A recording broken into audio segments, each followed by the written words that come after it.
Hi everybody, this is PhoneArena's video review of the Samsung Champ. It's a really tiny feature phone from Samsung, just 2.4-inch resistive touchscreen, one of the smallest touchscreens we've ever seen on a mobile device actually. And it's in QVGA resolution, 240 by 320 pixels. And since the screen is so small, the overall dimensions are really tiny as well. The phone weighs just 2.82 ounces, 80 grams. The three navigational buttons underneath, physical buttons, and an end and the back key. And the phone has 1.3 megapixel camera with fixed focus on the back, which also shoots video. On the left is the volume rocker. The right has the lock and lock power button, and the top is hosting the standard audio jack and the micro USB port.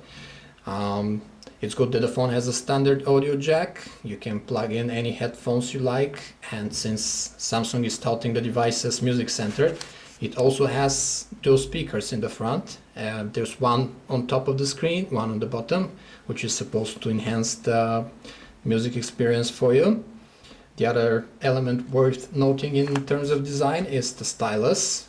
It's a short plastic stylus that's supposed to help in handwriting recognition of Chinese characters. It's capable of sending handwritten text messages in Chinese handwriting out of the box, since the phone is destined for developing countries. The Samsung Champ is running a version of TouchWiz called TouchWiz Lite, which we'll have a look at now. The interface on the Samsung Champ supports up to 7 home screens. Since the screen is so small, we can place only one widget per home screen. The default home screen has the clock widget, then there's a calendar, photos, memo. 2 home screens can be populated with shortcuts to your favorite applications, and there are the switches for connectivity and sound and profile options. The usual TouchWiz dock in the bottom is found in the Samsung Champ as well, with shortcuts to the keypad, contacts, which can be arranged in groups and favorites, and the shortcut to the menu. And the menu is populated with 3x3 grid of icons on each of the 3 pages it's spanning on. And the usual TouchWiz applications are found here in the menu, both for productivity and entertainment. We actually had a lot of issues connecting to the internet on the Champ. Settings had to be entered manually. Even then things didn't work quite right. The browser otherwise is Netfront 3.5. That's not the latest version. It's pretty popular in mobile devices outside of smartphones, but the latest 4.1 is supposed to have 20 times faster JavaScript rendering. Since the phone doesn't have Wi-Fi or 3G, you'll be limited to edge speeds and browsing won't be fast anyway. The other thing we wanted to use the internet for was for setting up our email accounts. The messages application here is aggregating your text messages, email and MMS. The email accounts that come pre-populated are Gmail, Hotmail and Windows Live, but we kept having an error returned to us on account of the internet settings not able to work correctly. The text messages can be shown in threaded view from the conversations option here, which is a nice touch. Let's create the text message and have a look at the on-screen numpad.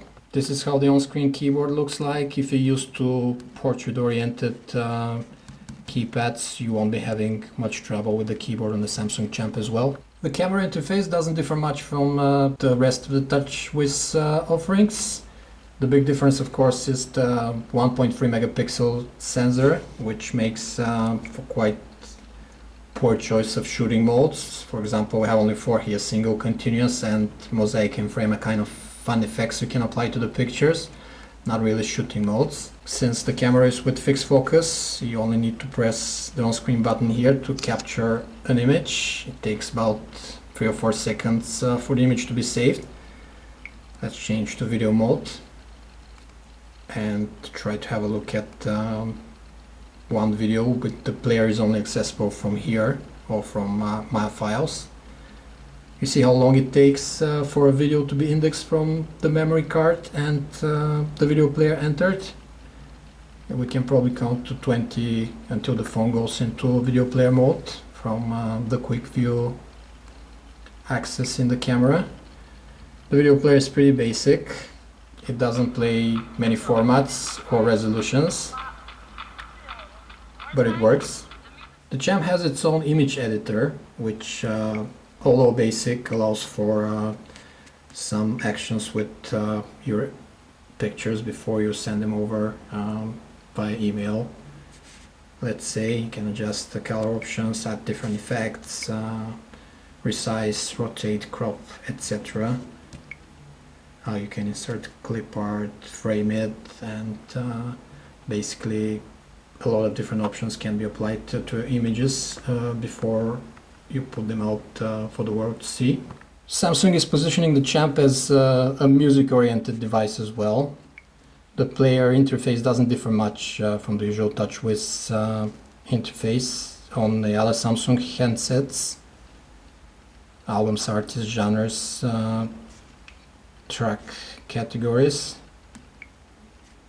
What's interesting here though is that once started the music player in the background, or if you pause it, it appears as a widget on the home screen, which is full with album art and music control, so you can access your music straight from the home screen, which is a nice touch and probably a tribute to the Champ's music capabilities with the dual speaker mode in the front and the 3D sound effects in headset mode. To wrap it up, I would say that there's a lot to like in the Samsung Champ. It's very cute in its miniature dimensions. There's emphasis on music playing with the dual speakers in the front and 3D sound effects in headset mode. On top of that, it has a rock bottom price. The resistive touchscreen we can live with, since Samsung are explaining it's needed for Chinese handwriting in text messages, which is a feature that the phone supports right out of the box with the supplied stylus.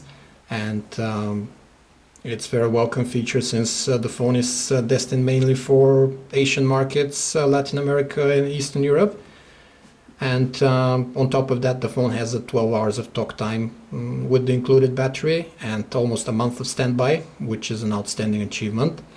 The Samsung Champ does very well what it will be most used for, which is calling, light text messaging, and maybe listening to music on your commute. So we can definitely recommend the Champ if you're looking for an affordable miniature touchscreen handset with good music playing capabilities. This was a video review of the Samsung Champ from PhoneArena.